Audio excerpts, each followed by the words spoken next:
ನಮಸ್ಕಾರ. ಕನಕಪುರ ಜನತೆಗೆ ನಮಸ್ಕಾರ. ಕನಕಪುರ ಟೌನು ಧರ್ಮರಾಜ ಸ್ವಾಮಿ ದ್ರೌಪದಮ್ಮನವರ 29ನೇ ವರ್ಷದ ಕರಗ ಮಹೋತ್ಸವದ ಈ ವರ್ಷದ 25ನೇ ಸಾಲು ಮತ್ತು 26ನೇ ಸಾಲಿನ ಕರಗ ಮಹೋತ್ಸವದು ಇವತ್ತು 23ನೇ ತಾರೀಕಿಂದ ಪ್ರಾರಂಭವಾಗಿದೆ. ಇವತ್ತು ಧ್ವಜಾರೋಹಣ ಕಾರ್ಯಕ್ರಮ ನೆರವೇರ್ತಾ ಇದೆ. ಮತ್ತು ನಾಳೆಯಿಂದ ಪ್ರತಿದಿನವೂ ಒಂದೊಂದು ಕಾರ್ಯಕ್ರಮಗಳು ಇರುತ್ತೆ. ಮತ್ತು 29ನೇ ತಾರೀಕು ಹಸಿ ಕರಗ ಇರುತ್ತೆ, 28ನೇ ತಾರೀಕು ಕಲ್ಯಾಣೋತ್ಸವ ಇರುತ್ತೆ, ಮತ್ತು 1ನೇ ತಾರೀಕು ಬುದ್ಧ ಪೂರ್ಣಿಮೆ ದಿನ ಹೂವಿನ ಕರಗ ಮಹೋತ್ಸವವನ್ನು ವಿಜೃಂಭಣೆಯಿಂದ ನಡೆಸಲಾಗ್ತದೆ. ಮತ್ತು 2ನೇ ತಾರೀಕು ವಸಂತೋತ್ಸವ, ಕಡೆಯ ದಿನ ವಸಂತೋತ್ಸವ ಒನಕೆ ಕಾರ್ಯಕ್ರಮ ಇರುತ್ತೆ. ಈ ಎಲ್ಲ ಕಾರ್ಯಕ್ರಮಗಳಿಗೂ ದಯವಿಟ್ಟು ಕನಕಪುರ ಜನತೆ ಎಲ್ಲನೂ ಕಾರ್ಯಕ್ರಮಗಳಿಗೆ ಭಾಗವಹಿಸಿ ಆ ದೇವರ ಕೃಪೆಗೆ ಪಾತ್ರರಾಗಬೇಕಾಗಿ ತಮ್ಮಲ್ಲಿ ಕೇಳ್ಕೊತಾ ಇದ್ದೀನಿ. ನಮಸ್ಕಾರ. 29ನೇ ವರ್ಷದ ಕರಗ ಮಹೋತ್ಸವ ಪ್ರಾರಂಭವಾಗಿದೆ. ಸತತವಾಗಿ 9 ದಿನಗಳ ಕಾಲ ಕಾರ್ಯಕ್ರಮದಲ್ಲಿ ಮೊದಲನೇ ಕಾರ್ಯಕ್ರಮದಲ್ಲಿ ಬೆಳಗ್ಗೆಯಿಂದ ಹುಡುಗರೆಲ್ಲನೂ ವೀರಕುಮಾರ್ ಸಂಘದ ಎಲ್ಲ ಸದಸ್ಯರುಗಳು ದೇವಸ್ಥಾನದಲ್ಲಿ ಎಲ್ಲ ಸ್ವಚ್ಛವನ್ನು ಮಾಡಿ ಅಲಂಕಾರವನ್ನು ಮಾಡಿ ಇಂದು ಸಂಜೆ ಹೋಮ ಹವನಗಳನ್ನೆಲ್ಲ ಮಾಡಿ ಇವಾಗ ಧ್ವಜಕಂಬವನ್ನು ನಿಲ್ಲಿಸಿದ್ದೇವೆ. ಮತ್ತು ನಂತರ ಇವಾಗ ತೀರ್ಥ ಪ್ರಸಾದಗಳೆಲ್ಲ ನಡೆಯುತ್ತೆ. 29 ವರ್ಷಗಳು ಸತತವಾಗಿ ನಡೀತಾ ಇದೆ, ವಿಜೃಂಭಣೆಯಿಂದ ನಡೀತಿದೆ. ಪ್ರತಿ ವರ್ಷವೂ ಸತತವಾಗಿ ದಿನೇ ವರ್ಷ ವಿಜೃಂಭಣೆ ನಡೀತಾ ಇದೆ ಕರಗ ಮಹೋತ್ಸವ.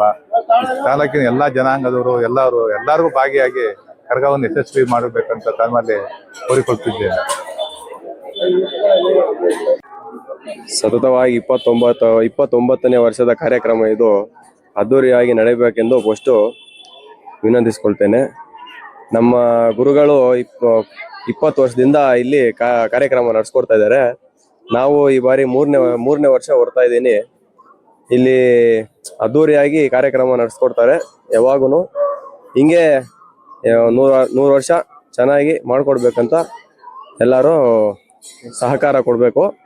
ಹಿಂಗೆ ಚೆನ್ನಾಗಿ ನಡೆಸ್ಕೊಡ್ಬೇಕು. ನಮ್ಮ ಹೆಸರು ಶ್ರೀನಿವಾಸ್ ಅಂತ. ಇಲ್ಲಿ ನಾವು ಕುಂಚೆಟ್ಟಹಳ್ಳಿ ಒಕ್ಲೇರಿಯಿಂದ ಬಂದಿರೋದು. ನಮ್ಮ ಗುರುಗಳು ಇಲ್ಲಿ ನಮ್ಮ ಗುರುಗಳ ಹೆಸರು ರಘು ಅಂತ. ಅವರು 20 ವರ್ಷ ಓದ್ತಿದ್ದಾರೆ. ನಾನು ಅವ್ರು ಓದ್ತಿದ್ದಾದ್ಮೇಲೆ ನಾನು 3 ವರ್ಷದಿಂದ ಈ ಬಾರಿ 3ನೇ ವರ್ಷ ಇದು. 2 ವರ್ಷ ಓದ್ತಿದ್ದೀನಿ. ಈ ಸಲ 3ನೇ ವರ್ಷ ಓದ್ತಾ ಇದ್ದೀನಿ. ಚೆನ್ನಾಗಿ ಎಲ್ಲ ಕಾರ್ಯಕ್ರಮ ಮಾಡ್ತಾ ಇದ್ದಾರೆ. ಎಲ್ಲರೂ ಹಿಂಗೆ ಮುಂದುವರಿಸ್ಬೇಕಂತ ಪ್ರಾರ್ಥಿಸ್ತೇನೆ. ಇದು 9 ದಿನ ಕಾರ್ಯಕ್ರಮ. ಇದು ಫಸ್ಟು ಸ್ಟಾರ್ಟಿಂಗು ಏನಂದರೆ, ಮೊದಲನೇ ದಿನ ಧ್ವಜಾರೋಹಣ ಮತ್ತು ಕಲ್ಯಾಣೋತ್ಸವ ನಡೆಯುತ್ತೆ. ಆಮೇಲೆ ಹಸಿ ಕರಗ ನಡೆಯುತ್ತೆ. ಆಮೇಲೆ 1ನೇ ತಾರೀಕು ಕರಗ ನಡೆಯುತ್ತೆ, ಮತ್ತೆ ವಸಂತೋತ್ಸವ ಲಾಸ್ಟ್ ಡೇ. ಇಷ್ಟು ಕಾರ್ಯಕ್ರಮಗಳು ನಡೆಯುತ್ತೆ. ಇವತ್ತಿನ ವಿಶೇಷ ಧ್ವಜಾರೋಹಣ.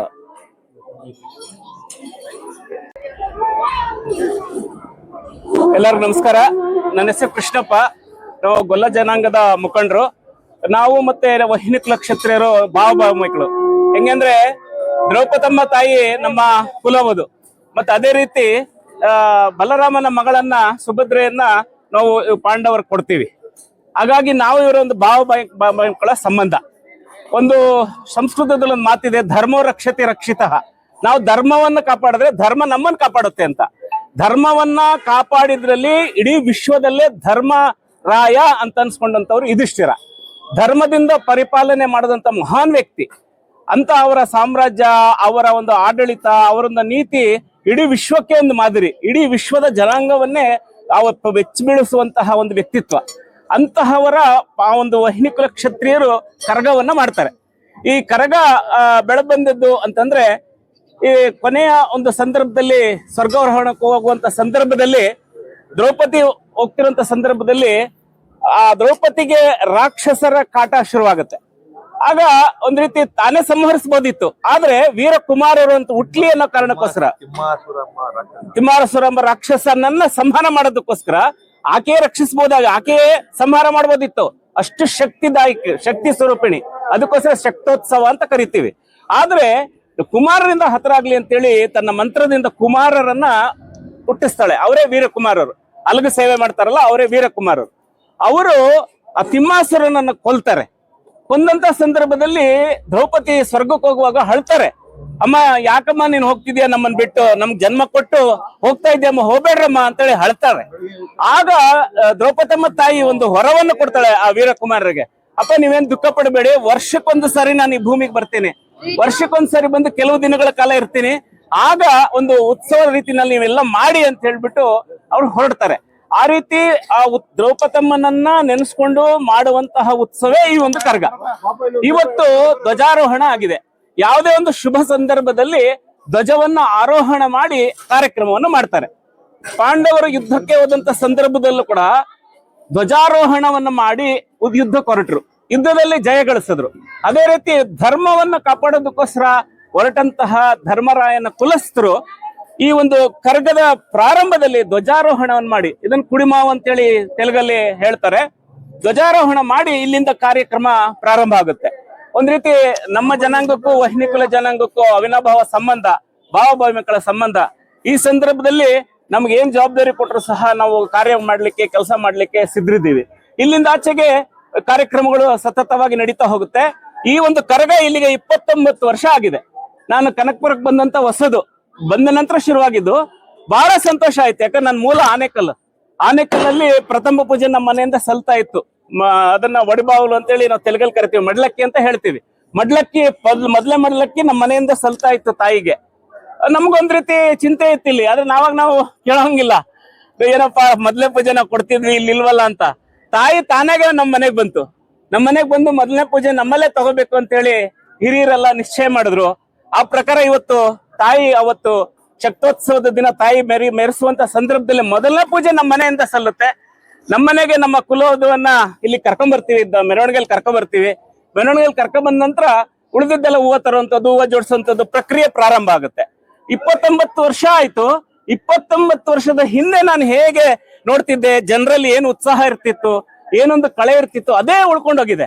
ಇಲ್ಲಿ ಯಾರು ಸಹ ನಾನ್ ಜಾಸ್ತಿ ಮಾಡ್ಬೇಕು, ನಾನ್ ಕಡಿಮೆ ಮಾಡ್ಬೇಕು ಅಂತ ಎಲ್ಲರೂ ಸಹ ಕಷ್ಟ ಮೀರಿ ಮಾಡ್ತಾ ಇದ್ದಾರೆ. ನಾವು ಲೀಡರ್ ಆಗ್ಬೇಕು ಅನ್ನೋಂತಹ ಅಂಶನೂ ಇಲ್ಲ ಇಲ್ಲಿ ದೇವ್ರ ಕೆಲಸ ಅಷ್ಟೇ. ಯಾವುದೇ ಪಕ್ಷ ಭೇದ ಮರೆತು ದೇವ್ರ ಕೆಲಸ ಅಂತೇಳಿ ಮಾಡ್ತಾ ಇರೋದು ಬಹಳ ಸಂತೋಷದಾಯಕ ಆಗಿದೆ. ಇಡೀ ಗ್ರಾಮದವರು, ಇಡೀ ಊರಿನವರು ಕೂಡ ಬಹಳ ಸಹಕಾರ ಕೊಡ್ತಾ ಇದ್ದಾರೆ. 29 ವರ್ಷ ನಡ್ಕೊಂಡ್ ಬಂದಿರುವಂತ ಈ ಕರಗ ಇನ್ನು ಮುಂದೆನೂ ಸಹ ಸತತವಾಗಿ ಎಲ್ಲ ಈ ಭೂಮಿ ಇರುವವರೆಗೂ ಸಹ ಈ ಒಂದು ಉತ್ಸವ ನಡಿಬೇಕು. ಇದಕ್ಕೆ ಎಲ್ಲರ ಪ್ರಯತ್ನ ಹಾಕ್ಬೇಕು, ಸಾರ್ವಜನಿಕರು ಇದಕ್ಕೆ ಸಹಕರಿಸಬೇಕು ಅನ್ನೋಂಥದ್ದನ್ನ ಕಳಕಳಿಯಿಂದ ಪ್ರಾರ್ಥಿಸ್ಕೊಳ್ತಾ ಈ ಒಂದು ಬೈಟನ್ನ ನಾನು ಮುಗಿಸ್ತಿದ್ದೀನಿ. ಜೈ ಹಿಂದ್, ಜೈ ಕರ್ನಾಟಕ. ಪುಣ್ಯಾಹ ನವಗ್ರಹ ಪೂಜೆ ಗಣಪತಿ ಪೂಜೆ, ಗಣಪತಿ ಹೋಮ, ನವಗ್ರಹ ಹೋಮ, ಧ್ವಜಸ್ತಂಭ ಪ್ರತಿಷ್ಠಾಪನೆ, ಅಮ್ಮನವರು ಪೂಜೆ, ಆಶ್ಚರ್ಯ ದೇವಸ್ಥಾನ ಸಂಪ್ರೋಕ್ಷಣೆ. ಎಲ್ರಿಗೂ ನಮಸ್ಕಾರ. ನಮ್ಮ ಕನಕಪುರ ಟೌನ್ ಧರ್ಮರಾಯ ಸ್ವಾಮಿ ದೇವಸ್ಥಾನದಲ್ಲಿ ಸುಮಾರು 29 ವರ್ಷಗಳಿಂದ ದ್ರೌಪದಮ್ಮನ ಕರಗ ಮಹೋತ್ಸವನ ನಾವು ಕನಕಪುರ ನಗರದ ಪೂರ್ತಿ ನಗರಕ್ಕೆ ಮತ್ತೆ ನಗರದಲ್ಲಿರ್ತಕ್ಕಂಥ ಎಲ್ಲ ಜನಗಳಿಗೆ ಸುಖ ಸಮೃದ್ಧಿ ಶಾಂತಿ ಲಭಿಸ್ಲಿ ಅಂತ ಹೇಳಿ ಈ ಒಂದು ಆಚರಣೆಯನ್ನ ಮಾಡಿಕೊಂಡು ಈ ವನ್ನಿ ಕುಲಕ್ಷೇತ್ರೀಯ ಜನಾಂಗದವರು ಮಾಡ್ಕೊಂಡು ಬರ್ತಾ ಇದ್ದೀವಿ. 29 ವರ್ಷದಿಂದ ಕೂಡ ಅದ್ದೂರಿಯಾಗಿ ನಡ್ಕೊಂಡು ಬರ್ತಾ ಇದೆ. ಈ ಕರಗ ಮಹೋತ್ಸವದ ಹಿನ್ನೆಲೆ ಏನಂದ್ರೆ, ಕುರುಕ್ಷೇತ್ರ ಯುದ್ಧ ಆದ ನಂತರ ಪಾಂಡವರು ಸ್ವರ್ಗಾರೋಹಣ ಮಾಡುವಂತ ಸಂದರ್ಭದಲ್ಲಿ ಧರ್ಮರಾಯ, ಭೀಮ, ಅರ್ಜುನ, ನಕುಲ, ಸಹದೇವ, ದ್ರೌಪದಿ ಇಷ್ಟೂ ಜನನು ಕೂಡ ಒಬ್ಬರಿಂದ ಒಬ್ರು ಪ್ರಯಾಣ ಮಾಡ್ತಾ ಇರ್ತಾರೆ. ಪ್ರಯಾಣ ಮಾಡುವಂತ ಸಂದರ್ಭದಲ್ಲಿ, ಪ್ರಯಾಣ ಅಂದ್ರೆ ಸ್ವರ್ಗಕ್ಕೆ ಹೋಗುವಂತ ಪ್ರಯಾಣ ಮಾಡುವಂತ ಸಂದರ್ಭದಲ್ಲಿ ಧರ್ಮರಾಯ, ಭೀಮ ಮತ್ತೆ ಅರ್ಜುನ, ನಕುಲ, ಸಹದೇವರೆಲ್ಲ ಮುಂದೆ ಹೊರಟೋಗ್ತಾರೆ. ಹಿಂದೆ ದ್ರೌಪದಿ ಉಳ್ಕೊಂಡ್ಬಿಡ್ತಾಳೆ.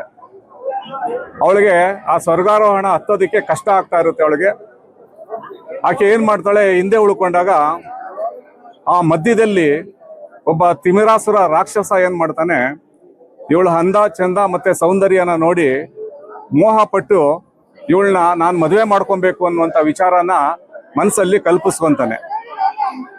ಈ ದ್ರೌಪದಮ್ಮನಿಗೆ ಅವಾಗ ಅದು ಅರಿವಾಗುತ್ತೆ, ನಾನು ಪಂಚ ಪಾಂಡವರ ಜೊತೆ ಸಂಸಾರ ಮಾಡದಂತವಳು ಒಬ್ಬ ರಾಕ್ಷಸ ನನ್ನನ್ನ ಮೋಹಿಸ್ತಾ ಇದ್ದಾನೆ ಅಂತ ಅಂದ್ಬಿಟ್ಟಂದ್ರೆ ಇದು ಅಪಚಾರವಾದಂತ ಕೆಲಸ ಅನ್ನುವಂತ ವಿಚಾರನ ಹೇಳಿ ಅವಳು ಏನ್ ಮಾಡ್ತಾಳೆ, ಅವಳನ್ನ ಸಂರಕ್ಷಿಸ್ಕೊಳ್ಳೋಸ್ಕರ, ಅವಳು ಕಾಪಾಡಿಕೊಳ್ಳೋದಕ್ಕೋಸ್ಕರ ಅವಳು ತನ್ನ ದೇಹದಲ್ಲಿ ಇರ್ತಕ್ಕಂಥ ಅಂಗಾಂಗಗಳಿಂದ ತನ್ನ ರಕ್ಷಣೆ ಮಾಡ್ಕೊಳಕ್ ಹೋಗ್ತಾಳೆ. ಅದೇ ರೀತಿ ತಲೆಯಿಂದ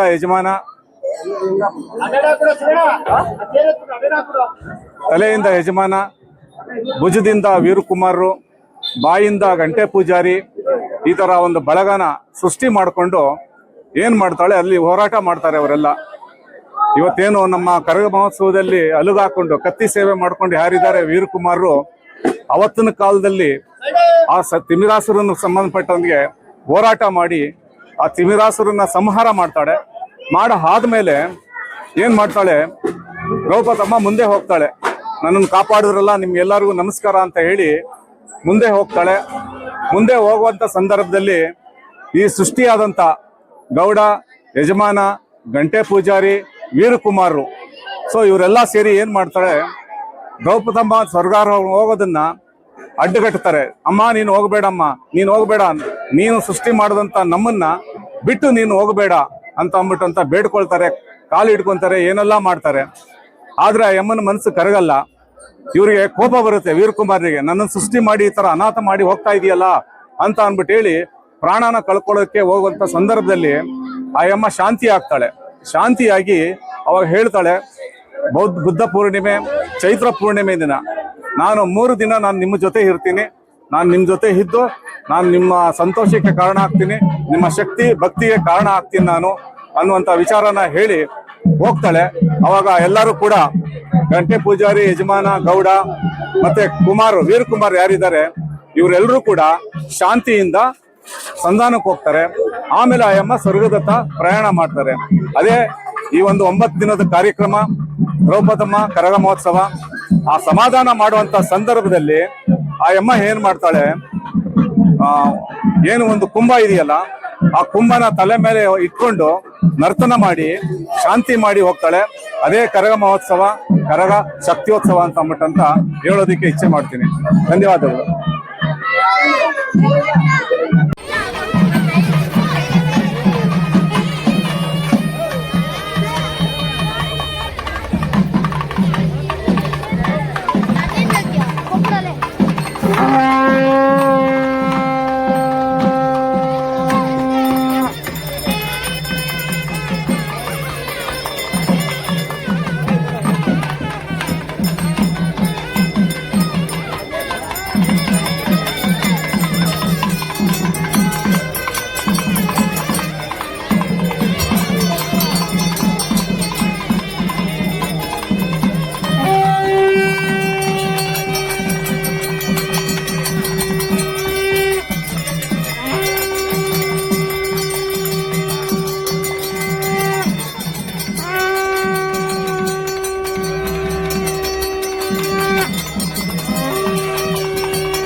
29ನೇ ವರ್ಷದ ಧ್ವಜಾರೋಹಣ ಕಾರ್ಯಕ್ರಮದೊಂದಿಗೆ ಧರ್ಮರಾಯ ಸ್ವಾಮಿ ದ್ರೌಪದಮ್ಮನವರ ಕರಗ ಮಹೋತ್ಸವ ಚಾಲನೆಯನ್ನು ಹಮ್ಮಿಕೊಂಡಿದ್ದು, ಈ ಕಾರ್ಯಕ್ರಮದ ಅಂಗವಾಗಿ ಮೊದಲಿಗೆ ನವಗ್ರಹ ಪೂಜೆ, ಶಾಂತಿ ಹೋಮ ಹಾಗೂ ಇನ್ನಿತರೆ ಪೂಜಾ ಕಾರ್ಯಕ್ರಮಗಳನ್ನು ಕೈಗೊಂಡು ಗೌಡ್ರು ಮತ್ತು ಯಜಮಾನರವರ ಅಧ್ಯಕ್ಷತೆಯಲ್ಲಿ ಹಾಗೂ ಕರಗವರುವ ಪೂಜಾರಿ ಅವರಾದ ಶ್ರೀನಿವಾಸ್ ಅವರು ಸಹ ಇಂದಿನಿಂದ ಇದೇ ಕನಕಪುರದಲ್ಲಿ ನೆಲೆಸಿದ್ದು, ಅವರು ಸಹ ಈ 9 ದಿನಗಳ ಕಾರ್ಯ ದೇವಸ್ಥಾನದಲ್ಲಿ ಇತರೆ ಪೂಜಾ ಕಾರ್ಯಕ್ರಮಗಳಲ್ಲಿ ಪಾಲ್ಗೊಂಡು ಅವರು ಸಂಪೂರ್ಣವಾಗಿ ಕಾರ್ಯಕ್ರಮವನ್ನು ಯಶಸ್ವಿಗೊಳಿಸಬೇಕಾಗಿ ನಾವು ಸಹ ಅವರೊಂದಿಗೆ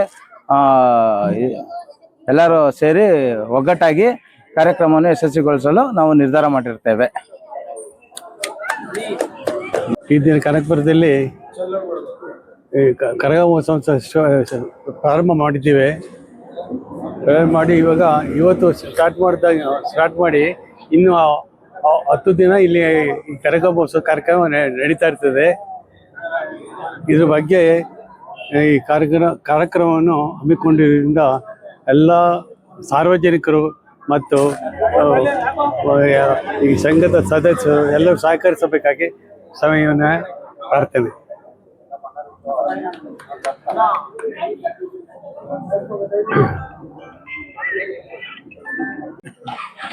ಇಪ್ಪತ್ತೊಂಬತ್ತನೇ ವರ್ಷದ ಶ್ರೀ ಧರ್ಮರಾಯ ಸ್ವಾಮಿ ದ್ರೌಪದಮ್ಮನ ಕರಗರ ಶಕ್ತ್ಯುತ್ಸವವು ದಿನಾಂಕ 23/4/2026 ಆರಂಭ ಆಗಿ ಬೆಳಗ್ಗೆ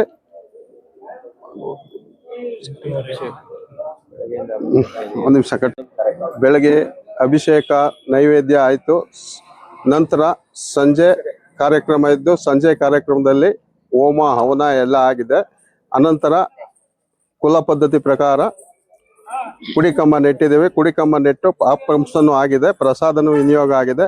ಇದೇ ರೀತಿ 28ನೇ ತಾರೀಕು ಕಲ್ಯಾಣೋತ್ಸವ ಇದೆ, ವಿಜೃಂಭಣೆಯಿಂದ ನಡೀತೆ. ಅದು ಸಹ 29ನೇ ತಾರೀಕು ಹಸಿ ಕರಗ ಇದೆ, ಮರಳುಗಾಳಿನಿಂದ ಬರುತ್ತೆ. ಹಾಗೂ 1ನೇ ತಾರೀಕು ಕರಗ ಶಕ್ತ್ಯುತ್ಸವ 12 ಗಂಟೆ ನಂತರ ಕನಕಪುರದ ಪ್ರಮುಖ ಬೀದಿಗಳಲ್ಲಿ ಮೆರವಣಿಗೆಯಲ್ಲಿ ಸಾಗಿ ಬೆಳಗಿನ ಜಾವ ಬಂದು ಕನಕಪುರದ ದೇವಸ್ಥಾನವನ್ನು ಸೇರಲಿದೆ. ಸಾರ್ವಜನಿಕರು ಹಾಗೂ ಕುಲಸ್ಥರು ಸರ್ವರು ಈ ಕರಗ ಶಕ್ತ್ಯುತ್ಸವದಲ್ಲಿ ಪಾಲ್ಗೊಂಡು ದೇವರ ಕೃಪೆಗೆ ಪಾತ್ರರಾಗಬೇಕಾಗಿ ತಮ್ಮಲ್ಲಿ ಸವಿನಯ ಮನವಿ.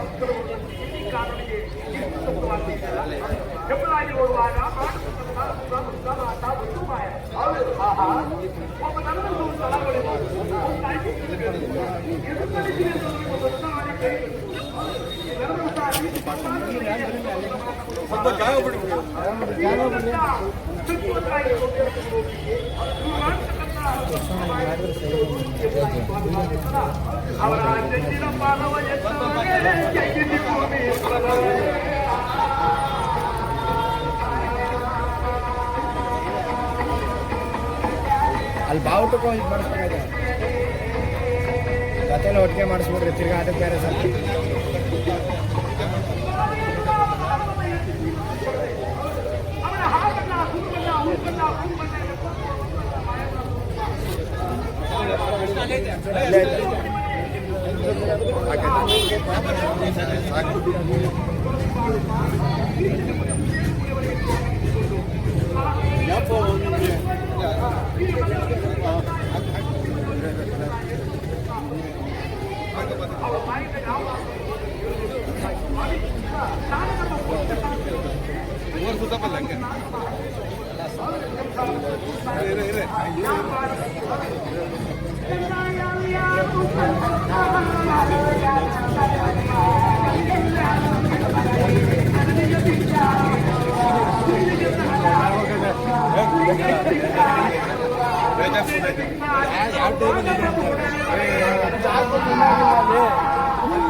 ಗಂಟೆ